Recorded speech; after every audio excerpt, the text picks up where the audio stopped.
প্রতিষ্ঠা বার্ষিকী উপলক্ষে সোহরাওয়ার্দী উদ্যানে চলছে আওয়ামী লীগের সমাবেশ। বর্ণচোরা বিএনপিকে রক্ষায় চ্যালেঞ্জ বলেছেন ওবায়দুল কাদের। রাজনৈতিক প্রতিহিংসায় বেগম জিয়াকে বিদেশে চিকিৎসার সুযোগ দিচ্ছে না সরকার, অভিযোগ মির্জা ফখরুলের। সুস্থতা কামনায় দেশের বিভিন্ন স্থানে মিলাদ ও দোয়া। সিলেটে বন্যা পরিস্থিতির উন্নতি হলেও এখনই বাড়ি ফিরতে পারছেন না আশ্রয়কেন্দ্রে অবস্থানরতরা। সুনামগঞ্জে পানি নামলেও দুর্ভোগ কমেনি বন্যার্তদের। দেখছেন বিআরবি কেবল সংবাদ শিরোনাম, এবারে পুরো সংবাদ।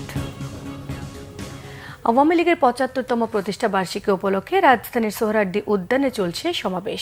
প্রধান অতিথি হিসেবে এরই মধ্যে যোগ দিয়েছেন আওয়ামী লীগ সভাপতি ও প্রধানমন্ত্রী শেখ হাসিনা। সমাবেশে বক্তারা জানান, একটি উন্নত ও সমৃদ্ধ বাংলাদেশ গড়াই তাদের লক্ষ্য। সমাবেশ স্থলে ঢাকা ও আশপাশের এলাকা থেকে বাসে ও পায়ে হেঁটে আওয়ামী লীগের নেতাকর্মীরা এসেছেন। নানা রঙের ব্যানার, ফেস্টুন আর প্লে কার্ড নিয়ে বাদ্যযন্ত্র বাজিয়ে মিছিল নিয়ে আসতে থাকেন নেতাকর্মীরা। মিছিলে মিছিলে সয়লাভ হয়ে যায় সোহরাওয়ার্দী উদ্যানের আশেপাশ। বেলা 11:30টায় সমাবেশে ঢোকার গেট খুলে দেওয়া হয়। সেখানে নিরাপত্তা ব্যবস্থা জোরদার করা হয়েছে। সমাবেশে ঢোকার সকল গেটে নিরাপত্তা আর্চওয়ে বসানো হয়েছে।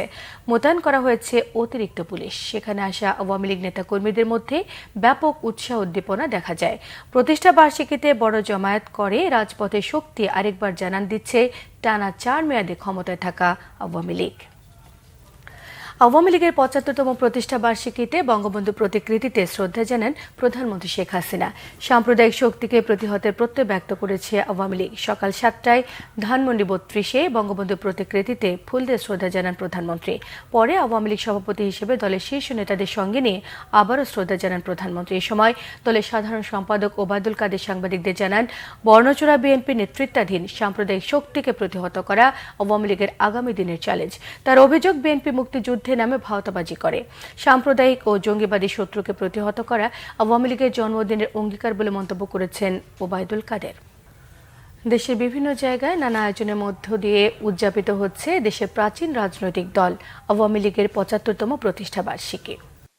রাজশাহীতে দিবসটি উপলক্ষে স্থানীয় সরকার ও সমবায় প্রতিমন্ত্রী আব্দুল ওয়াদুদ দ্বারা নেতাকর্মীদের সাথে নিয়ে রাজশাহী কলেজ চত্বরে জাতির পিতা বঙ্গবন্ধু শেখ মুজিবুর রহমানের প্রতিকৃতিতে পুষ্পার্ঘ্য অর্পণ করেন। এর আগে সূর্যোদয়ের সাথে সাথে কুমারপাড়ায় মহানগর আওয়ামী লীগ কার্যালয়ে জাতীয় ও দলীয় পতাকা উত্তোলন করা হয়। পরে বঙ্গবন্ধু সহ জাতীয় 4 নেতার প্রতিকৃতিতে পুষ্পমাল্য অর্পণ করেন মহানগর আওয়ামী লীগের নেতাকর্মীরা। আওয়ামী লীগের প্রতিষ্ঠা বার্ষিকীতে বরিশালে ভোরে সোহেল চত্বরে দলীয় কার্যালয়ে জাতীয় ও দলীয় পতাকা উত্তোলন করা হয়। পরে সিটি মেয়র আবুল খায়ের আবদুল্লাহ ও পানি সম্পদ প্রতিমন্ত্রী জাহিদ ফারুকের পক্ষে এবং সকাল 10টায় সাবেক সিটি মেয়র সেরনিয়াবাদ সাদিক আবদুল্লাহ বঙ্গবন্ধুর প্রতিকৃতিতে পুষ্পমাল্য অর্পণ করেন। ময়মনসিংহে দুস্থ, অসহায় ও কর্মজীবী মানুষের মাঝে খাবার বিতরণ, বৃক্ষরোপণ ও দোয়া মাহফিল করেছে যুবলীগ।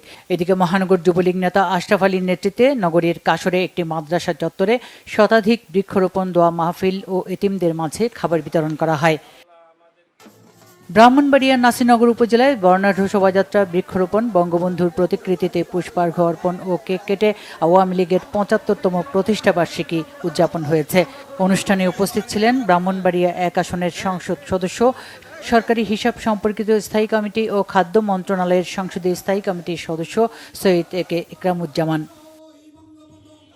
নাটোরের শহরে কান্দিভিটা এলাকায় দলের অস্থায়ী কার্যালয়ে জাতীয় ও দলীয় পতাকা উত্তোলনের পর বঙ্গবন্ধুর প্রতিকৃতিতে পুষ্পমাল্য অর্পণ করেন নেতাকর্মীরা। পরে বর্ণাঢ্য শোভাযাত্রা শেষে কার্যালয়ে কেক কাটা হয় এবং সবশেষে গাছের চারা রোপণ করেন নেতাকর্মীরা। এদিকে কুড়িগ্রামে নানা আয়োজনে আওয়ামী লীগের ৭৫তম প্রতিষ্ঠা বার্ষিকী উদযাপন হয়েছে। বগুড়া জেলা আওয়ামী লীগের উদ্যোগে সকালে দলীয় কার্যালয়ে জাতীয় ও দলীয় পতাকা উত্তোলন করা হয়। দলীয় কার্যালয়ের সামনে বঙ্গবন্ধু শেখ মুজিবুর রহমানের প্রতিকৃতিতে পুষ্পার্ঘ্য অর্পণ করা হয়। Bangla vision news desk. Awami লীগের ৭৫তম প্রতিষ্ঠা বার্ষিকী উপলক্ষে রাজধানীর সোহরাওয়ার্দী উদ্যানে সমাবেশে বক্তব্য রাখছেন প্রধানমন্ত্রী শেখ হাসিনা। দর্শক, আমরা সরাসরি চলে যাচ্ছি প্রধানমন্ত্রীর বক্তব্যে। শেখ মুজিবুর রহমানকে, যার নেতৃত্বে আমরা স্বাধীনতা অর্জন করেছি, আমি শ্রদ্ধা জানাই আওয়ামী লীগের প্রতিষ্ঠাতা সভাপতি মাওলানা ভাসানীকে এবং প্রতিষ্ঠাতা সাধারণ সম্পাদক শামসুল হকের প্রতি। শ্রদ্ধা জানাই গণতন্ত্রের মানুষ পুত্র হোসেন শহীদ সোহরাওয়ার্দীর প্রতি। আমি শ্রদ্ধার সাথে স্মরণ করি বাংলাদেশ আওয়ামী লীগের এবং সহযোগী সংগঠনের নেতৃবৃন্দ বাংলাদেশের মানুষের সেই ভাষা আন্দোলন, অধিকার আন্দোলন, স্বাধিকার আদায়ের আন্দোলন, মহান মুক্তিযুদ্ধে যারা জীবন দিয়েছেন তাদের প্রতি। মহান আত্মত্যাগের মধ্য দিয়েই মহৎ অর্জন জাতির পিতা বঙ্গবন্ধু শেখ মুজিব বলেছিলেন।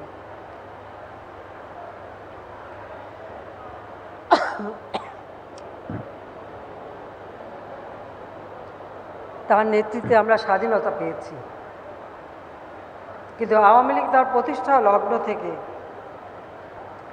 বাঙালির প্রতিটি অর্জনের ওতপ্রোতভাবে জড়িত। মাতৃভাষায় আজকে আমরা কথা বলি, মাতৃভাষায় কথা বলার অধিকার 21শে ফেব্রুয়ারিকে শহীদ দিবস হিসেবে ঘোষণা, শহীদ মিনার নির্মাণের প্রকল্প গ্রহণ, 21শে ফেব্রুয়ারি আন্তর্জাতিক মাতৃভাষা দিবস হিসেবে স্বীকৃতি অর্জন, সবই কিন্তু আওয়ামী লীগের অবদান। আওয়ামী লীগই দেশে এবং জাতীয় আন্তর্জাতিকভাবে সংগ্রামের মধ্য দিয়ে, ত্যাগের মধ্য দিয়ে এই অর্জন নিয়ে এসেছে। জাতির পিতার প্রদত্ত 6 দফা আন্দোলন, 6 দফার ভিত্তিতে 70-এর নির্বাচন, সেই নির্বাচনে গোটা পাকিস্তানের জয়লাভ, ক্ষমতা হস্তান্তর না করার কারণে অসহযোগ আন্দোলনের ডাক, 71 সালে 7ই মার্চে সেই ঐতিহাসিক ভাষণ, যে ভাষণে জাতির পিতা বলেছিলেন এবারের সংগ্রাম আমাদের মুক্তির সংগ্রাম, এবারের সংগ্রাম আমাদের স্বাধীনতা সংগ্রাম। এই সোহরাওয়ার্দী উদ্যানেই সেই ঐতিহাসিক ভাষণ দিয়েছিলেন, যে ভাষণ মহান মুক্তিযুদ্ধের মানুষকে উদ্বুদ্ধ করেছিল। 26শে মার্চ 71, যখন 25শে মার্চ হানাদার বাহিনী গণহত্যা শুরু করে, 26শে মার্চ প্রথম প্রহরে জাতির পিতা বঙ্গবন্ধু শেখ মুজিব স্বাধীনতার ঘোষণা দেন। 16ই ডিসেম্বর আমরা স্বাধীনতা অর্জন করি। জাতির পিতা স্বাধীনতা ঘোষণা দেওয়ার পরে নির্বাচিত প্রাদেশিক এবং জাতীয় পরিষদের সদস্যরা তারা সরকার গঠন করে। 10ই এপ্রিল 1971 সালে প্রথম স্বাধীন গণপ্রজাতন্ত্রী বাংলাদেশের প্রথম সরকার গঠিত হয়। 17ই এপ্রিল মুজিবনগরে সেই সরকার শপথ নেন। যেহেতু 26শে মার্চ জাতির পিতাকে স্বাধীনতার ঘোষণা দেওয়ার সাথে সাথে গ্রেপ্তার করে নিয়ে যাওয়া হয়, জাতির পিতার সাথীরা তার সেই দিন এই প্রবাসে সরকার গঠন করে এই বাংলার মাটিতে মেহেরপুরের আম্রকাননে প্রথম গণপ্রজাতন্ত্রী বাংলাদেশ সরকারের শপথ অনুষ্ঠিত হয়।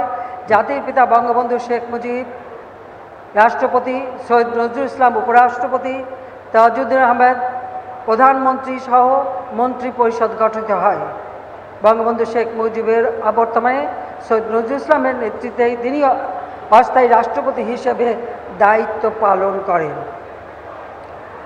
1757 সালে 23শে জুন সেই পলাশী আম্রকাননে যে স্বাধীনতার সূর্য অস্তমিত হয়েছিল, 1949 সালে 23শে জুন ঢাকার কেম দাস লেনের রোজ গার্ডেন নামে যে বাড়িটি, সেখানে বসে প্রথম আওয়ামী লীগ প্রতিষ্ঠা লাভ করে।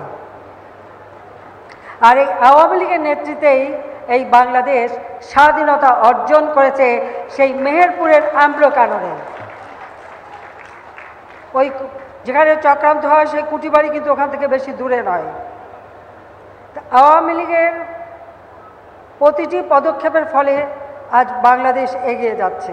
আমি আজকের দিনে জাতির পিতার প্রতি শ্রদ্ধা জানাই আমাদের জাতীয় 4 নেতার প্রতি। 1975 সালে 15ই আগস্ট জাতির পিতা বঙ্গবন্ধু শেখ মুজিবকে নির্মমভাবে হত্যা করা হয়। সংবিধান লঙ্ঘন করে অবৈধভাবে ক্ষমতা দখলে পালা শুরু হয়। তেসরা নভেম্বর ৭১ সাল ঢাকা কেন্দ্রীয় কারাগারে সৈয়দ নজরুল ইসলাম, তাহাজউদ্দিন আহমেদ, মনসুর আলী এবং কামরুজ্জামানকে নির্মমভাবে হত্যা করা হয়। আমি তাদের প্রতি শ্রদ্ধা জানাই। মহান মুক্তিযুদ্ধে ৩০ লক্ষ শহীদ আত্মাহুতি দিয়েছে, আমি তাদের প্রতি শ্রদ্ধা জানাই। হানাদার পাকিস্তানি বাহিনীর হাতে নির্যাতিত আমার মা বোনেরা, যাদেরকে স্বাধীনতার পর উদ্ধার করা হয়েছিল, আমি সেই মা বোনদের প্রতি আমার শ্রদ্ধা জানাই। বাংলাদেশ আওয়ামী লীগ সবসময় মানুষের সুখে দুঃখে জনগণের পাশে। আজকে মানুষের এদেশের বাংলাদেশের মানুষের বাঙালির যতটুকু অর্জন, সে অর্জনটুকু আওয়ামী লীগের দ্বারাই।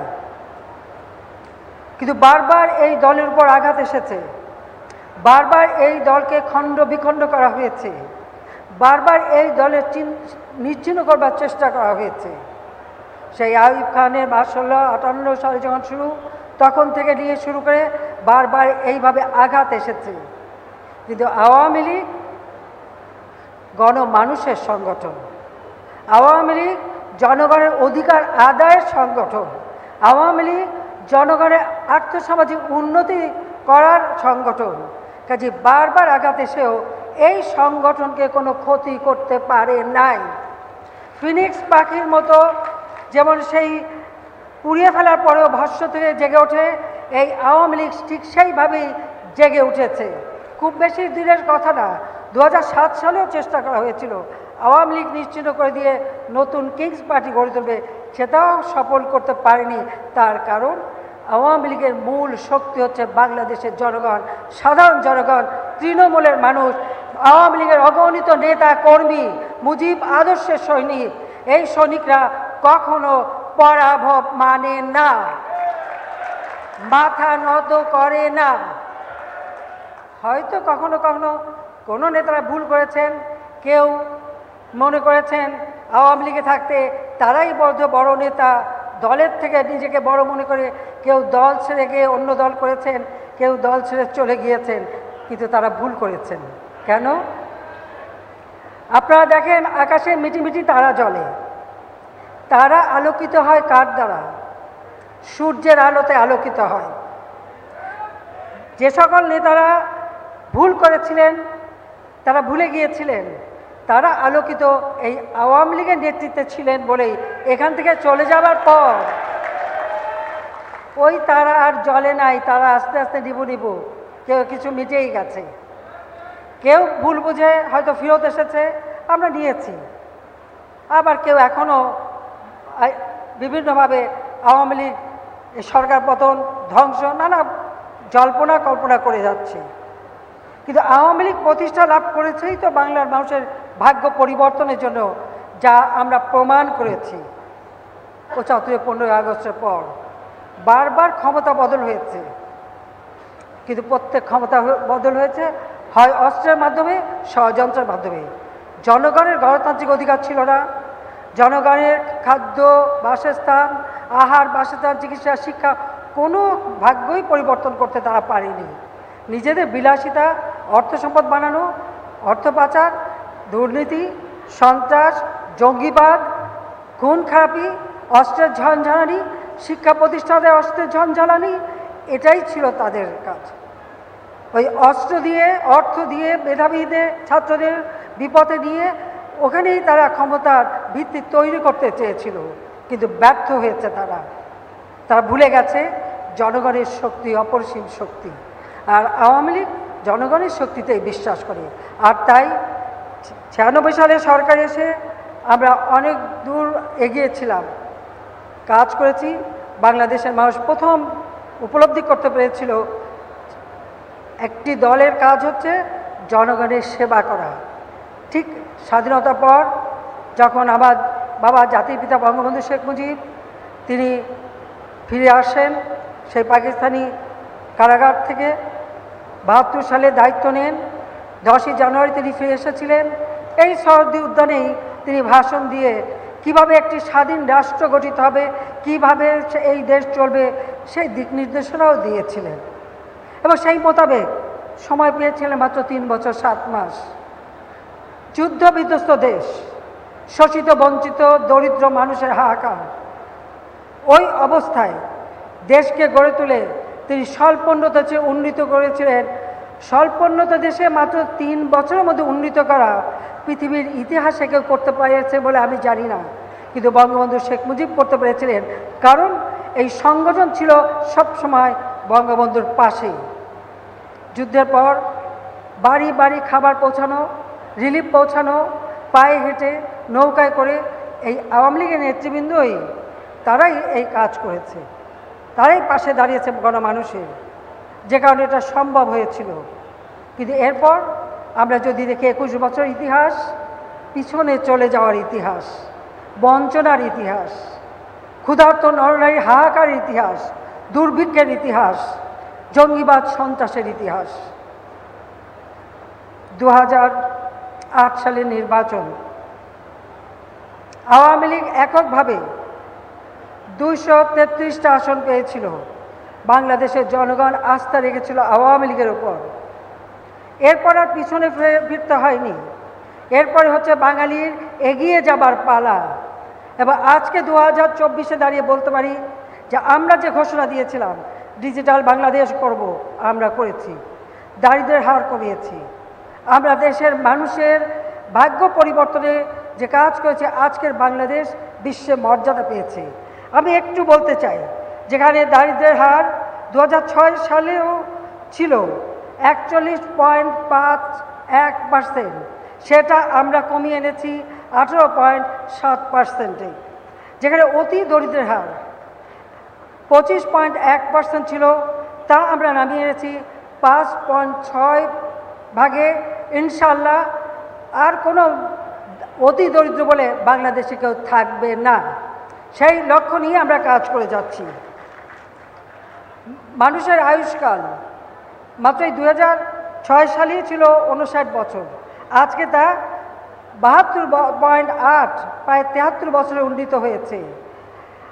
আমাদের মানুষের সুপেয় পানির ব্যবস্থা, মাত্র 55% মানুষ সুপেয় পানি পেত, আজকে 98.8% মানুষ সুপেয় পানি পেতে পারে। সেই ব্যবস্থা গ্রামগঞ্জে পর্যন্ত আমরা নিয়ে গেছি। স্যানিটারি ল্যাট্রিন যা ছিল মাত্র 43% মানুষ ব্যবহার করত, এখন 97.32%, 2 গুণেরও বেশি আমরা বৃদ্ধি করেছি। শিশু মৃত্যু হার যেখানে প্রতি 1000-এ 84 জন ছিল, আজকে তা কমে 21 জন, 4 গুণ আমরা হ্রাস করেছি। মাতৃ মৃত্যু হার প্রতি লক্ষে 370 জন হতো, আজকে তা 156 জন, 2.5 গুণ আমরা কম করতে পেরেছি। পাশাপাশি কথা দিয়েছিলাম ঘরে ঘরে বিদ্যুৎ দেব, আজকে আমরা ঘরে ঘরে বিদ্যুৎ দিতে সক্ষম হয়েছি। যেখানে বিদ্যুৎ উৎপাদন যা আমরা পেয়েছিলাম মাত্র 3782 মেগাওয়াট, আজকে প্রায় 30,000 মেগাওয়াটের কাছাকাছি বিদ্যুৎ উৎপাদনের সক্ষমতা আমরা অর্জন করেছি। আমাদের বিদ্যুৎ সুবিধা শতভাগ। আমাদের সাক্ষরতার হার 96 সালে পেয়েছিলাম 45%, বৃদ্ধি করেছিলাম 65.5%। 8 বছর পর সরকার এসে দেখি আবার তা সেই 45% নেমে গেছে। আমাদের প্রচেষ্টার ফলে আজকে সেই সাক্ষরতার হার 76.8%-এ উন্নীত করতে সক্ষম হয়েছি। প্রাথমিক শিক্ষায় মেয়েদের অংশগ্রহণ তা ছিল 54%, আজকে 98.25% মেয়েরা প্রাথমিক পর্যায়ে স্কুলে যাচ্ছে। আর এখানে আরেকটি কথা না বলেই পারছি না, স্কুলে যাওয়া, পরীক্ষায় পাশ করা মেয়েরা কিন্তু এখন আমাদের দেশে ছেলেদের থেকে বেশি। এটা হলো বাস্তব। ছেলেদের থেকে এখন বেশি মেয়েরা পড়াশোনার দিকে মনোযোগী। তা আমি ছেলেদের বলবো যে তাদেরও এখন পড়াশোনায় মনোযোগী হতে হবে। কারিগরি শিক্ষা বলতে গেলে শূন্যের কোঠায় ছিল, 0.8% ছিল, আজকে আমরা তা 22 গুণ বৃদ্ধি করেছি। আমরা চাই এটা আরও বেশি বৃদ্ধি পাক। সাধারণ শিক্ষার সাথে কারিগরি শিক্ষা, ভোকেশনাল ট্রেনিং, আমরা স্কিল্ড লেবার, স্মার্ট পপুলেশন গড়ে তুলতে চাই। প্রাথমিক শিক্ষায় 49% ঝরে পড়া ছিল, তা কমে গেছে, এখন আমরা 4 গুণ কমিয়ে ফেলেছি। এইভাবে দেশের প্রত্যেকটা ক্ষেত্রে আমরা উন্নতি করেছি। খাদ্য নিরাপত্তা নিশ্চিত করা আমাদের লক্ষ্য ছিল। 96 সালে 40 লক্ষ মেট্রিক টন খাদ্য ঘাটতি ছিল। আমরা সেটা উন্নীত করে খাদ্যের স্বয়ংসম্পদা অর্জন করেছিলাম। যেখানে মাত্র 79 লক্ষ মেট্রিক টন ছিল, সেখানে 1,79,00,000 মেট্রিক টনে আমরা উন্নীত করে যাই। তারপরে যখন আবার আমরা ক্ষমতা আসি 2009, তখন আবার দেখি তা মাত্র 1,80,00,000 মেট্রিক টন খাদ্য উৎপাদন হয়, দানাদার শস্য। আজকে তা 4 গুণ বৃদ্ধি পেয়ে 4,92,16,000 মেট্রিক টনে উন্নীত হয়েছে। মাছ উৎপাদন যা ছিল মাত্র 21.30 লক্ষ মেট্রিক টন, আজকে তা আমরা 53.14 লক্ষ মেট্রিক টন, অর্থাৎ 53,14,00,000 মেট্রিক টন, 2.5 গুণ আমরা বৃদ্ধি করেছি। আর তাছাড়া গবাদি পশু সেটাও আমরা 2 গুণ বৃদ্ধি করেছি। পোলট্রি 4 গুণ বৃদ্ধি করেছি। চা উৎপাদন 2 গুণ বৃদ্ধি করেছি। লবণ উৎপাদন 3 গুণ বৃদ্ধি করেছি। দুধ উৎপাদন 7 গুণ বৃদ্ধি করেছি। মাংস উৎপাদন 8 গুণ বৃদ্ধি করেছি। ডিম উৎপাদন 4 গুণ বৃদ্ধি করেছি। অর্থাৎ প্রতিটি ক্ষেত্রেই বাংলাদেশ এগিয়ে যাচ্ছে। বাংলাদেশের মানুষ তাদের মৌলিক চাহিদা পূরণ করতে পারুক, সেটাই আমাদের লক্ষ্য। আর সেই লক্ষ্য নিয়েই আমরা কাজ করে যাচ্ছি।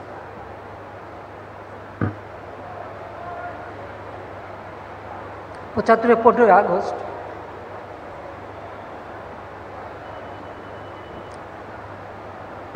আমার ছোট বোন আমি বিদেশে ছিলাম।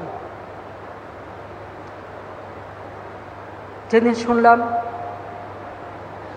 আমাদের কেউ নেই, বাবা মা ভাই সবাইকে নির্মমভাবে হত্যা করা হয়েছে। আমার মা বেগম ফজিলাতুন্নেসা, আমার ছোট 3 ভাই, মুক্তিযোদ্ধা ক্যাপ্টেন শেখ কামাল, মুক্তিযোদ্ধা লেফটেন্যান্ট শেখ জামাল। আমার ছোট্ট ভাইটি বয়স মাত্র 10 বছর, রাসেল, সেই শিশুটিও রেহাই পায়নি। কামাল জামালের নবপরিণীত বধূ সুলতানা এবং পারভিন জামাল রয়েছে। মাত্র কিছুদিন আগেই তাদের বিয়ে হয়। তাদের হাতে মেহেদির রং তখনও মোছেনি, কিন্তু তাদের বুকের রক্তে সেই মেহেদির রং ঢেকে যায়। আমার একমাত্র চাচা, তিনি পঙ্গু ছিলেন, মুক্তিযোদ্ধা ছিলেন, তাকেও খুনিরা রেহাই দেয়নি। যুবনেতা শেখ ফজলুল হক মনি মুক্তিযোদ্ধা এবং তার অন্তঃসত্ত্বা স্ত্রী আরজুমণি।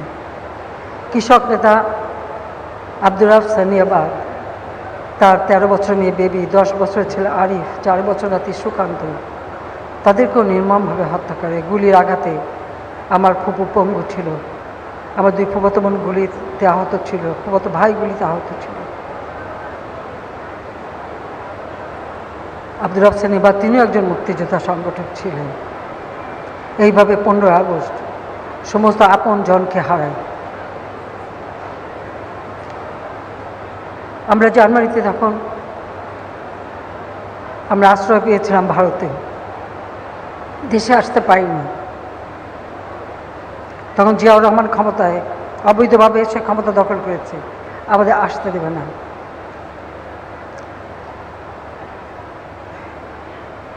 1981 সাল আওয়ামী লীগের সম্মেলন, কারণ 15 আগস্টের পরে সমস্ত রাজনৈতিক দল প্রায় নিষিদ্ধ ছিল। এরপর রাজনৈতিক দল গঠন হয়।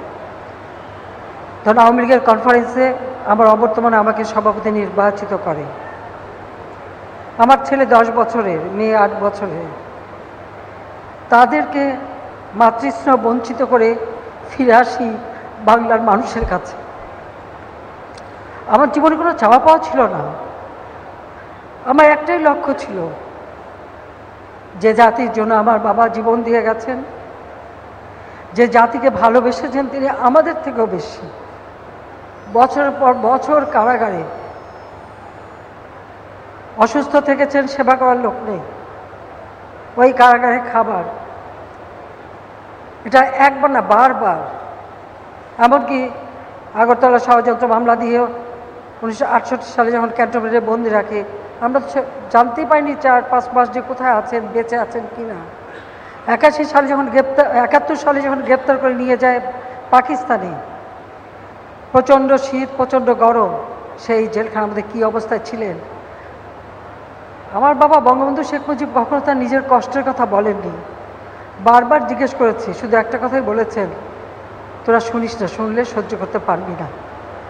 তিনি আমাদেরকে তার কষ্টের কথা বলেন। যে জাতিকে ভালোবেসে এত আত্মত্যাগ করেছেন, তাকেই নির্মমভাবে হত্যা করা হলো। আর আমরা দুই বোন এতিম হয়ে বিদেশে রিফিউজি হিসেবে আমাদের থাকতে হলো, নিজেদের নামটাও ব্যবহার করতে পারিনি। আপনাদের মনে আছে, এখানে দাঁড়িয়ে তিনি বলেছিলেন যে মানুষ রক্ত দিয়ে স্বাধীনতা এনেছে, বঙ্গবন্ধু শেখ মুজিব বলেছে রক্ত ঋণ শোধ করবেন নিজের রক্ত দিয়ে। তিনি তো কিছু নিয়ে যাননি, কোনো তো কাফন দাফনও না, কিছুই নিয়ে যাননি। তিনি তার রক্ত ঋণ শোধ করে গেছেন। আমার বাবা প্রায় রবীন্দ্রনাথের এই কবিতাটা তিনি সবসময় উচ্চারণ করতেন। উদয়ের পথে শুনি কার বাণী, ভয় নাই ওরে ভয় নাই, নিঃশেষে প্রাণ যে করিবে দান, ক্ষয় নাই তার ক্ষয় নাই।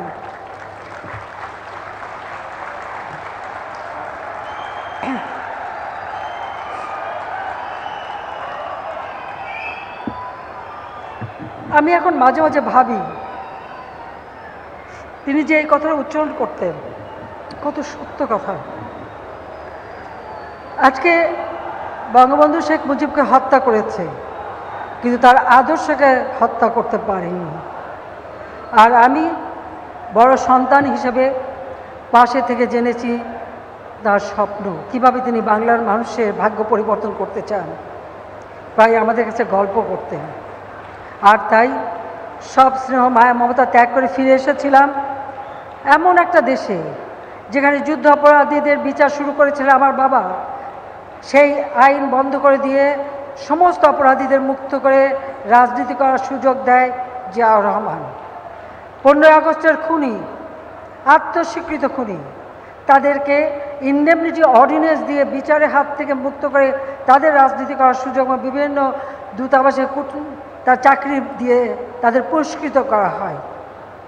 আমি সেই একটি জায়গায় ফিরে আসি শুধু একটা চিন্তা থেকেই, যে এদেশের মানুষের ভাগ্য পরিবর্তন করতেই হবে, মানুষকে সুখী সমৃদ্ধ জীবন উপহার দিতে হবে। 2020 সালে জাতির পিতার জন্মশতবার্ষিকী উদযাপন করেছি, 21 সালে স্বাধীনতা সুবর্ণ জয়ন্তী। ঠিক সেই সময় আমরা পেলাম সুখবর, বাংলাদেশ স্বল্প উন্নত দেশ থেকে উন্নয়নশীল দেশে উন্নীত হবার সুযোগ পেয়েছে। 2026 সালে আমাদের যাত্রা শুরু হবে উন্নয়নশীল দেশ হিসাবে।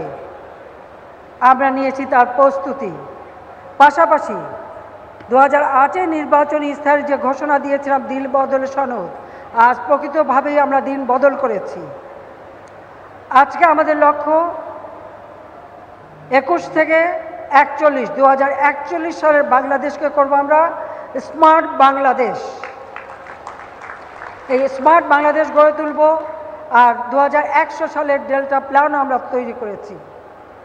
বাংলাদেশ এগিয়ে যাচ্ছে, বাংলাদেশ এগিয়ে যাবে। আওয়ামী লীগ এদেশের মানুষের ভাগ্য পরিবর্তন করেছে, এদেশের মানুষকে ক্ষুধা দারিদ্র্যমুক্ত উন্নত সমৃদ্ধ সোনার বাংলা অবশ্যই দেবে। স্মার্ট বাংলাদেশ, স্মার্ট সোনার বাংলা ইনশাআল্লাহ আমরা গড়ে তুলব। আওয়ামী লীগের যে তারা জীবন দিয়ে গেছেন, তাদের সকলের প্রতি আমার শ্রদ্ধা জানাই। সেই মহান আত্মত্যাগের মধ্য দিয়েই আজকে আমরা দেশকে এগিয়ে নিয়ে যাচ্ছি।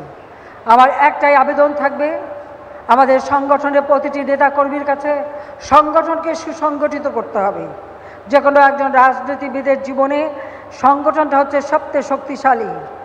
যদি সংগঠন শক্তিশালী হয় আর দেশের গণমানুষের সমর্থন পাওয়া যায়, যতই ষড়যন্ত্র হোক, হ্যাঁ মৃত্যুর কাছে সে সবাই যে সময় হতে পারে, যখন হতে পারে, যে কোনো সময় মৃত্যু আসতে পারে।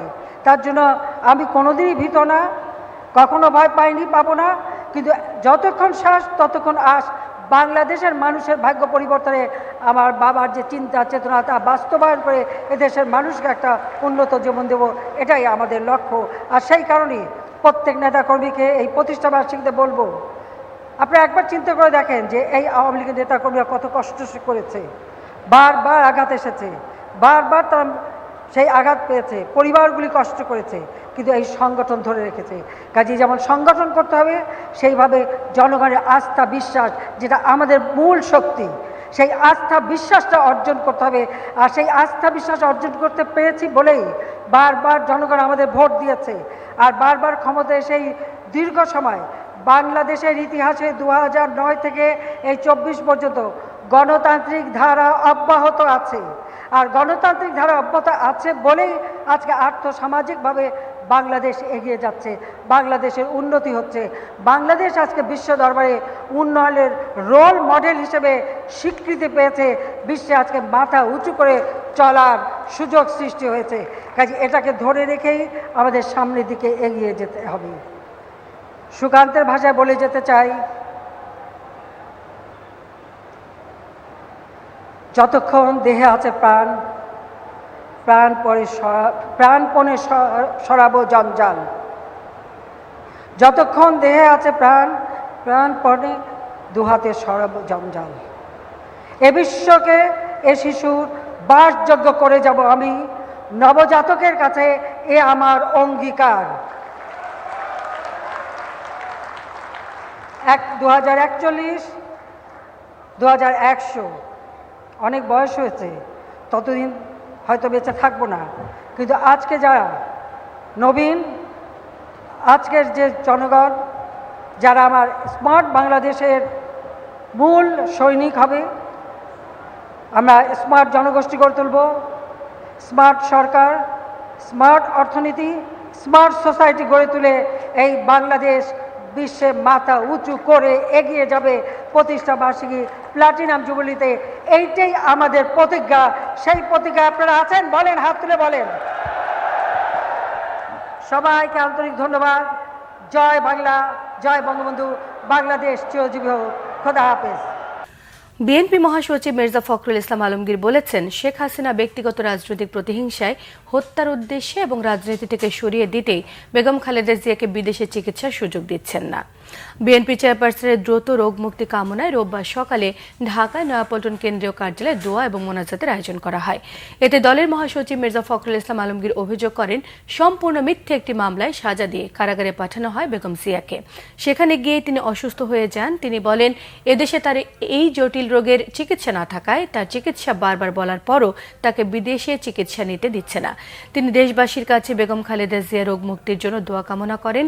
দুর্নীতির খবর প্রকাশ না করতে পুলিশ অ্যাসোসিয়েশনের বিবৃতির তীব্র নিন্দা জানিয়ে মির্জা ফখরুল আরও বলেন, গণতন্ত্র ধ্বংসের দায় বাহিনীকেও নিতে হবে। প্রধানমন্ত্রী ভারত সফরে বাংলাদেশের কি লাভ হলো সেই প্রশ্ন রেখে বিএনপি মহাসচিব সবার আগে তিস্তার পানির ন্যায্য বন্টনের দাবি জানান। পরে বিএনপি চেয়ারপারসন বেগম খালেদা জিয়ার দ্রুত সুস্থতা কামনায় মোনাজাত করা হয়। বিএনপি চেয়ারপারসন বেগম খালেদা জিয়ার সুস্থতা কামনায় দোয়া হয়েছে দেশের বিভিন্ন জায়গায়। খুলনায় দোয়া মাহফিল করেছে খুলনা মহানগর ও জেলা বিএনপি। রোববার দুপুরে দলীয় কার্যালয়ে এতে উপস্থিত ছিলেন মহানগর বিএনপির আহ্বায়ক অ্যাডভোকেট শফিকুল আলম মনা, সদস্য সচিব শফিকুল ইসলাম তুহিন, জেলা কমিটির আহ্বায়ক আমির এজাজ খান সহ নেতাকর্মীরা। এছাড়া দেশের বিভিন্ন জায়গায় খালেদা জিয়ার আশু সুস্থতার জন্য বিশেষ দোয়া করা হয়। বরিশালে আলাদাভাবে দোয়ার আয়োজন করে জেলা ও মহানগর বিএনপি। অশ্বিনী কুমার টাউন হলের সামনে দলীয় কার্যালয়ে এ দোয়ার আয়োজনে উপস্থিত ছিলেন কেন্দ্রীয় বিএনপির বিভাগীয় সাংগঠনিক সম্পাদক বিলকিস জাহান শিরিন, সহ সাংগঠনিক সম্পাদক আকুন কুদ্দুসুর রহমান সহ সহযোগী সংগঠনের নেতারা। টাঙ্গাইলে শহরের পুরাতন কোর্ট মসজিদে বাদ জোহর দোয়া ও মিলাদ মাহফিলের আয়োজন করে বিএনপি। জেলা বিএনপি সভাপতি হাসানুজ্জামিল শাহিন, সাধারণ সম্পাদক অ্যাডভোকেট ফরহাদ ইকবাল সহ সহযোগী সংগঠনের সকল পর্যায়ের নেতারা এতে উপস্থিত ছিলেন। সিলেটে বন্যা পরিস্থিতির উন্নতি হলেও এখনই বাড়ি ফিরতে পারছেন না আশ্রয় কেন্দ্রে অবস্থানরতরা। এখনও জলাবদ্ধতা কাটেনি নগরীর ছড়া খালের পাশের এলাকায়। দুর্ভোগ দীর্ঘ হচ্ছে বন্যা দুর্গতদের। বিভিন্ন জায়গায় জেগে উঠছে বন্যার ক্ষত। সুনামগঞ্জের পরিস্থিতি উন্নতির দিকে। পানি নামলেও দুর্ভোগ কমেনি বন্যার্তদের। সিলেট থেকে দীপু সিদ্দিকী ও সুনামগঞ্জ থেকে মাসুম হেলালের পাঠানো তথ্য ও ছবিতে থাকছে ডেস্ক রিপোর্ট। এখনো আশ্রয় কেন্দ্রেই কাটছে সিলেটের বন্যা দুর্গতদের। অপেক্ষা বাড়ি ফেরার, কিন্তু হয়নি ফেরার পরিবেশ। রবিবারও সিলেটের সব নদ নদীর পানি কমেছে। লোকালয়ে পানি নামলেও নগরীর মধ্য দিয়ে বয়ে যাওয়া 23টি ছড়া ও খালের পানি নামার পথ সংকুচিত থাকায় যতরপুর, টালিবন্দর সহ কয়েকটি এলাকার জলবদ্ধতা কাটেনি। ফলে দীর্ঘ হচ্ছে আশ্রয় কেন্দ্রে থাকাদের বাড়ি ফেরার অপেক্ষা। ঈদের দিন এই সকাল 10টার থেকে আমরা এই পর্যন্ত এখানে বর্তমানে এই আশ্রয় কেন্দ্রে আমরা আছি। এখন বর্তমানে আমাদের ঘরের পরিস্থিতি কি আমরা বলতে পারতাছি না। আমরা যে বন্যা হয়েছে, বন্যা হওয়ার কারণে আমরা এখনো বাসায় যেতে পারি নাই। আমাদের বাসার এখানে এখনো বর্তমানে প্রচুর পানি।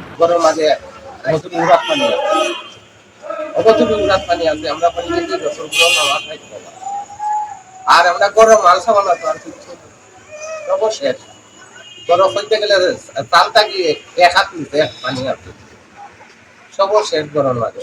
আশ্রয় কেন্দ্রে সিটি কর্পোরেশন থেকে খাবার সহ অন্য ত্রাণ সহায়তা অব্যাহত থাকবে বলে জানিয়েছেন সিটি মেয়র।